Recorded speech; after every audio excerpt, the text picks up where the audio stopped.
Hey everyone, welcome back. This is going to be almost the final episode for my Let's Play with the Nation MA-Ermor in Garden of Good and Evil. Turns out I won the game. I started recording probably around turn 12 when it was very unclear who was going to win. So what I'm going to do in this episode is I'm going to reflect on the general ebb and flow of the game, what kind of my perspective on how things happened at different times. And then I'm going to share some thoughts on maybe what different nations, from my perspective, could have done different or better, and things that I also could have done better. So,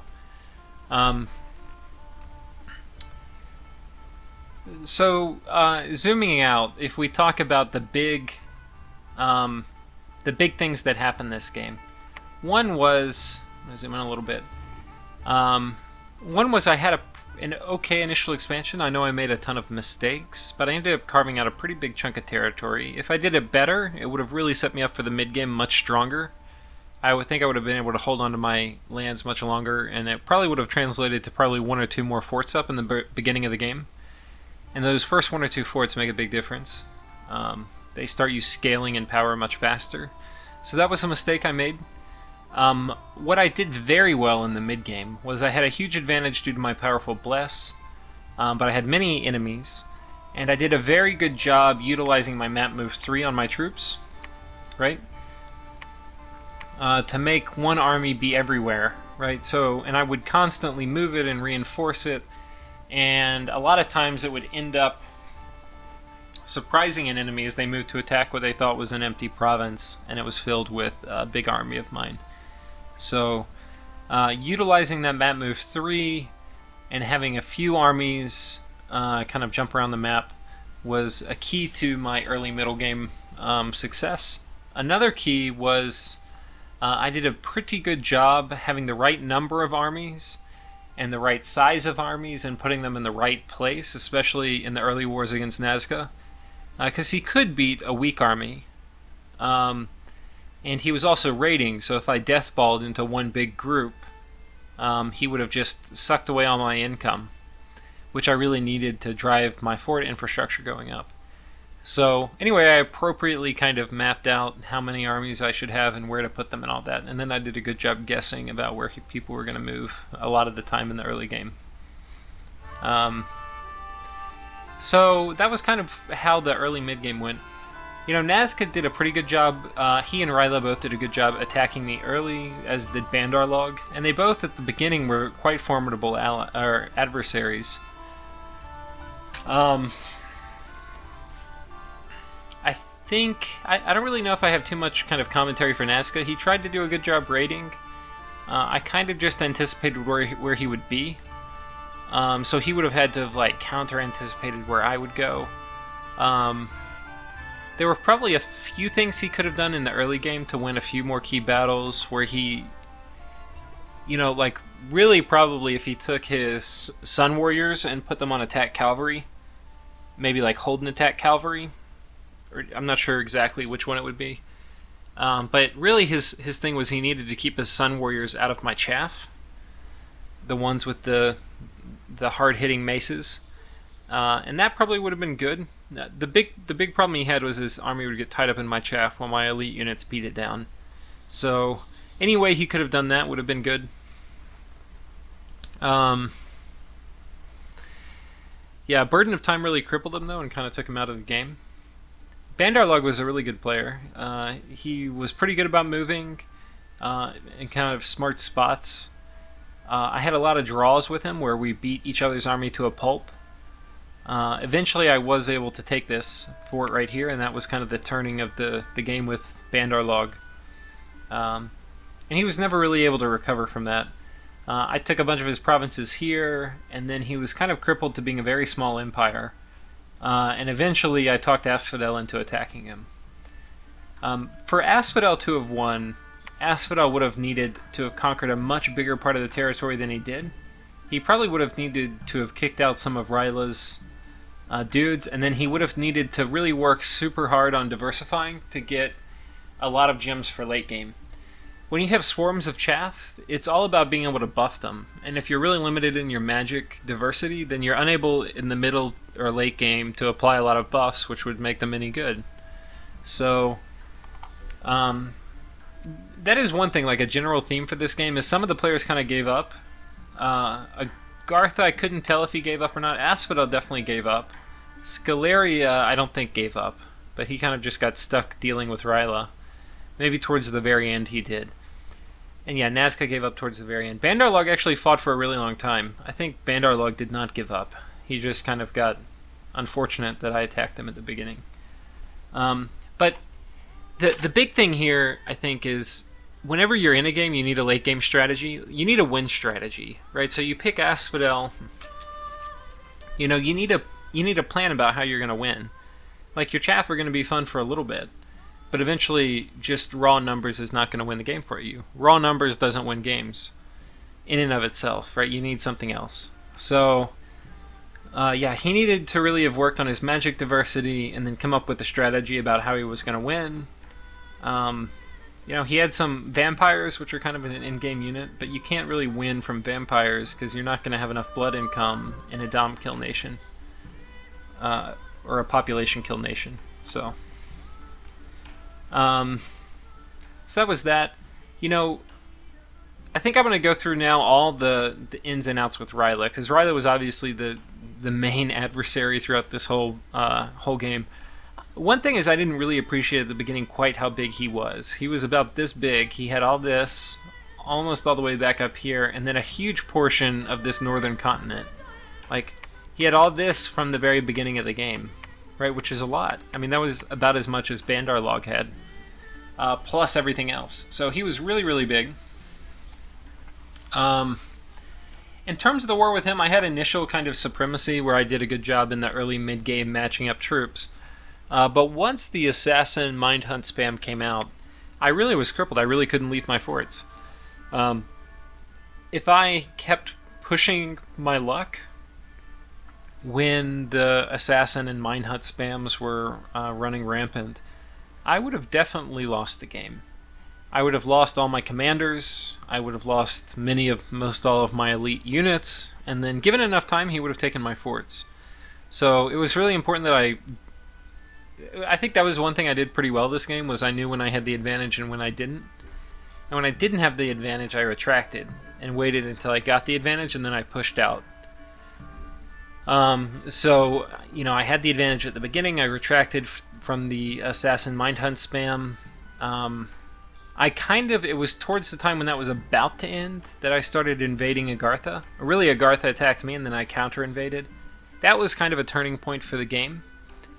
Because while I was up here, I was pretty strong, but it was going to be really hard for me to get out. You know, I felt like I was totally pinned in with assassinations and mind hunts, and my commanders couldn't leave the base. And every time I moved, I had to patrol after I moved, so like I wanted to march across the map, like 6 spaces would take me a whole year, because I had to move, patrol, move, patrol, move, patrol. Otherwise, my whole armies would die. Anyway, as that kind of threat era was coming to an end, I managed to invade Agartha, and that was really key. The big thing is, even though I had won against Bandarlog, and I could invade Bandarlog, I realized there were assassins everywhere that would pick off any of my commanders that would try to, you know, for example, siege a fort. So because of that, I really couldn't, even if I militarily won against another nation, I couldn't actually claim any of their forts. So it was really important that I come down here, because this allowed me to attack and defeat another nation without all of the Rylan meddling. And that was really important. I really wish I could have gotten this one underwater, and then maybe here, but that was not to be. So after I eventually got the Assassin and Mind Hunt counters, which the Mind Hunt counter really was just my poor playing, like I didn't really know how Dusk Elders worked, that they could block Mind Hunt while being hidden, and would not be available for assassination. Because I was thinking if they're hidden and they get assassinated, then I'm out a lot of gems, so why bring them unless I can kit them? Anyway. So I was thinking I would have to bring kitted Dusk Elders, which would be really expensive.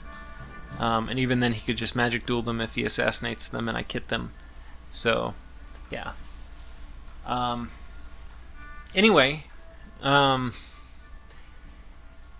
Yeah, so the assassination phase ended, and I had a brief period of military supremacy. And after that period ended, I was in for a small world of hurt from all of the super combatants that Riley was cranking out. So he had a huge death income from God knows where.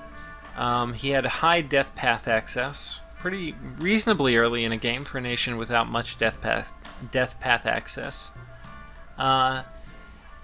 And he had Gift of Health up, which was really important. Gift of Health is really key to being able to spam out Tartarians. And yeah, he had that up, and he was cranking out these huge super combatants every turn, and there was not much I could do against them. So even though I finally had figured out how to beat the assassins, I eventually had to kind of give up, because I was losing again whole armies as his super combatants would just endure an entire battle, and then at the end of the battle, the armies would rout and my troops would dissolve. So that period lasted for a long time, probably like a year, until I eventually came out with super combatant counters. Which, looking at it, the counters I came up with were actually the things that countered it. You know, I can't bring Dusk Elders on the field, so I eventually got Mound Fiends and gave them Staves of Death so that they could spam Life Drain or Disintegrate. But I don't remember them actually casting it that much. Somehow it was just, my Sacreds got lucky and they ended up killing a few of them, and then Ryla figured they don't work anymore. But I could be misremembering that. Anyway, but eventually I had the SC counters, or at least Ryla thought I did, and so he stopped using them that way. And so I had this brief period again of military supremacy. But this was a very short-lived period. The other thing, by this point, I had fully occupied Agartha and gotten my dominion down here, and then taken over a bunch of the castles. And then I'd also started to fortify off some of this area that I had taken from Bandarlog. And what that meant was that I was getting far more commanders and far more troops. So I was now able, in addition to just kind of doing my main army, is I was able to start having more threats. In other words, any kind of province that could be contested, I might be starting to attack it, even if it meant my guy was going to get assassinated or my army would die. And what it also meant is, while I was able to keep a lot of Ryla's attention over here in the center of the map, I was able to also start attacking Asphodel. And that was really important too. Yeah, it gave me more gem income, it gave me more income to build other forts. And it really, once I was able to take Asphodel, there was really no room left for Ryla to go. So, when after I took most of Asphodel's fortresses, kind of, even without the research, it was pretty clear I was going to win, because Ryla was going to have a hard time rooting me out. But Ryla was still beating me in a lot of the major battles, because he was dropping all of the Alteration 9 spells, and Mist Form and other things. So, or Fog Warriors and other things. But he was on the clock at that point, because I had a strong research base thanks to some of my independent mages. And given that research base, I was cranking through Alteration 9, and I eventually got Alteration 9, which gave me Utterdark, and it also gave me Armies of Lead and things like that, which was really game-changing for me. And the final one that was game-changing was Mass Flight. But Mass Flight, was easily counterable with Storm, which he would put up in defensive fights. So, yeah, it was. That's kind of how the game went. And once I got Alteration 9, there's no more counters to that. He can't continue exercising his research advantage. And that's when the game really, really totally fell into my hands in conjunction with, winning the global war for Utterdark versus Arcane Nexus. And I don't know if Ryla would have won if he kept Arcane Nexus up like from the beginning, but he might have. When you start spamming Wish out and you're getting 80 Astral Pearls a turn or 60, which is, he would have easily been getting 80 if I were casting spells when he had Arcane Nexus up. Instead, I was super stingy, wouldn't cast anything unless I thought I really needed it. But yeah, I think he would have won. You can do a lot with a wish every turn. So, Yeah, in addition, what else? We had, in terms of big scale diplomacy, I think the major, I don't want to say problem, but the major, what I believe is a tactical error that Ryla made, was he became too powerful. Now, on one hand, that allowed him to kind of potentially win against me, because he was by far attacking me the most out of everybody. So mobilizing resources of almost half the map, a third of the map, he was able to inflict a ton of damage. And I think that was okay, his land size. But the real problem was at one point he had 4 of the global enchantment slots up. And I was pinned in, like I couldn't move. I had assassins and mind hunts, and I couldn't leave my base. So, I told everybody else, hey, and I think this was at the time that Burden of Time was down, hey, if you want to have any chance of winning, you need to get after Ryla. He's going to win, not me. He's just using this Ermorian terror to keep you all united against me. Which is a reasonable thing to do, because I was a terror. However, he was kind of focusing everybody at me, while at the same time he was equally terrifying, if not more, especially at that time. So, what he could have done is if somehow he had coached some of the nations into being as strong as he was, then even if there were only 2 and there were a few other weak nations, they might feel that, well, these, let's say it's Nazca and Ryla, they're enemies and they'll keep fighting. And they're about equal in power, so while they're struggling, maybe we can clean up the scraps of Ermor or, pick off one of them. But because there was no real second place, outside of Ryla and their alliance, it was clear that, if I started losing, Ryla would be taking most of my forts, and then Ryla would win the game. So, it was pretty easy to get people to help. The big helps from Nazca where he took Gift of Health down. Which, it was not bad for him, right? He had a ton of affliction, so it was a really good spell for him to cast. He kept Mother Oak up the whole time. But, so what Ryla could have done... One thing is Asphodel was never going to win against me. Asphodel, in terms of picks, is horrible against MA-Ermor. I mean, the only good things Ryla has are Chaff, and I have better Chaff against his, far better Chaff. And then I also have awesome Sacreds, and he has nothing like that. So Asphodel's just going to lose against me. He's also going to lose against Ryla, because you can see how Ryla tore me up, but also tear Asphodel up. So, and the Mind Hunts, I don't think Asphodel has easy access to Astral Mages. So, yeah, he would get totally torn up. Now what maybe Ryla could have organized is if he got Scaleria to attack Asphodel.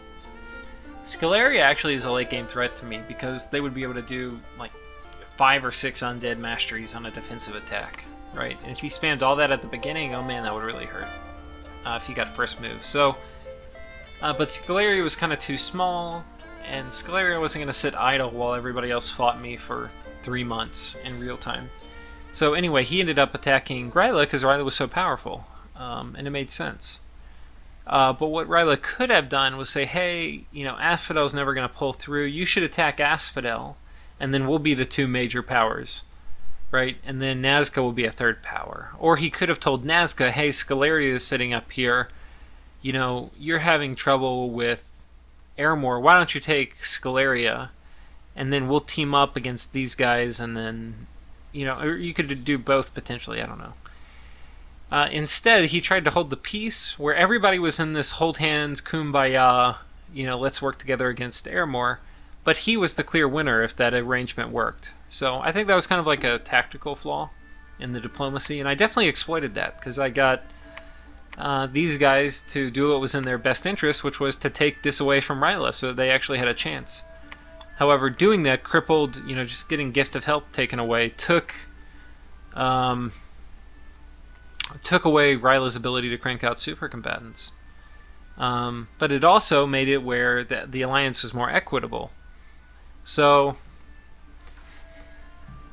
I think that's kind of mostly it in terms of the major themes for this game. I think that was kind of the big major major issues. In terms of playing better, I think Agartha actually could have been a big early game kind of terrifying threat. He has Holy Three Priests, which he can recruit, who have high HP, and then he had a Regeneration Bless. So really what he needed to do was just take a lot of strong Blessed dudes, put them on Guard Commander, and then just have his probably like 4 Oracles. You need a critical mass of Oracles. Have a critical mass of Oracles, and then maybe a few of the H1 priests, and just have them run around and spam banishment, and that would have been terrifying, right? But for him it was like you need a critical amount of mage support. So I think that could have been done better. But what ended up happening was all the initial encounters, it was just one mage with some sacreds that was going to kill me. And the thing was, like, his troops are never going to kill my troops, but his mages and priests could. So he probably could have taken like an opportunistic moment if he had enough troops with Guard Commander and Banishment. Anyway, Bandarlog I thought played really well. It was a really brutal back and forth fight, and he was doing a good job anticipating my moves, etc. I think I made a conscious decision at a certain point in the game to focus on Bandarlog because I knew I couldn't push Ryla back any farther than the sea. And I had no interest of invading Nazca through this lake crossing. Or very little interest. So, anyway, he was unfortunate in that he was my main land neighbor and got the majority of my attention. But yeah, I think he was played really well. Asphodel kind of gave up, didn't have path diversity, didn't have a good gem income base, and really didn't have a plan for going into the mid to late game.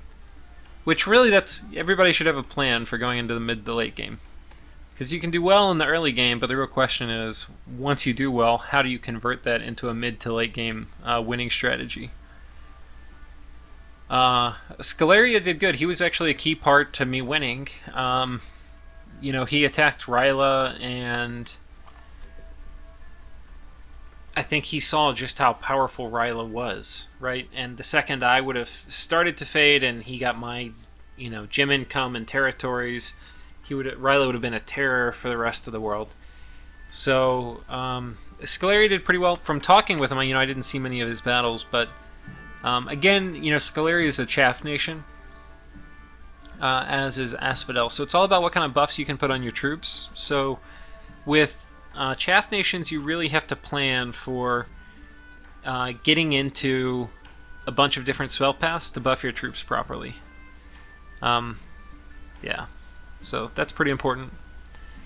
So probably more focus on magic diversity. But yeah, he was really key in distracting the Rylan Empire at a pretty important moment. It was when he started attacking Ryla that I was actually able to kind of cordon off and claim a significant portion of what was Bandarlog. And I think, but I'm not sure, it also really helped me focus and get underground. If I had more attention from Ryla, I might not have been able to do that. And finally, Nazca. I think Nazca played well. I told you some of my ideas, especially earlier, for, attack cavalry and things like that to make better use of those Sun Guard. Nazca also kind of turned into a chaff nation with the Reanimate Dead. It's not a very good chaff nation. So I'm not totally sure what I would have done if I were Nazca. Nazca did have the opportunity to get into Blood. So potentially, setting up a real blood economy and then going into vampires or something. I mean, Nazca could have kind of just been like playing it safe with a late game focus and trying to get into vampires or something horrible. I don't know how well vampires would have done, but they might have done okay. Nazca on one hand was a good matchup early game when he could fly in a bunch of his 30 damage hitting or 50 damage hitting, however much those Sun Maces do to Long Dead, and kill thugs or kill a small squad of Sacreds. but I don't know what he would have done mid to late game when I was fielding much bigger armies. Um, yeah. And then Burden of Time really hurt him really hard. So I think he played well. He kind of gave up though. So that was it. I think kind of final thoughts and reflections. I learned a ton about Ryla and how to play the nation, and I learned a ton about Ermor. You just can't get this kind of experience playing against the computer. You know, I spent hours thinking about, how I can counter what Ryla's countering me with. And it was really hard, kind of racking my brain about what I'm going to do. So, yeah, it was a lot of fun. I had a ton of fun. I learned a lot. The diplomacy was interesting. Getting teamed up on by multiple people was always kind of fun and challenging. So, I'd like to thank everyone for playing. It's one thing too is everybody stayed pretty much the whole game until they died, or the game was over, which is, normally if you're kind of stuck, you don't really want to stay. So everybody definitely did. Even if they kind of gave up, they pulled through.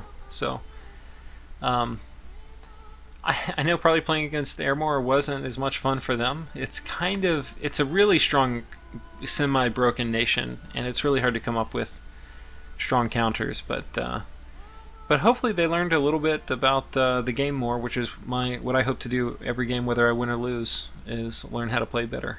So to that end, it was a lot of fun, and thanks everyone for playing. I'm going to do one more episode, and that final episode is going to be the after-action review of other players. So I hope you stick around and listen to that. Thanks. Bye.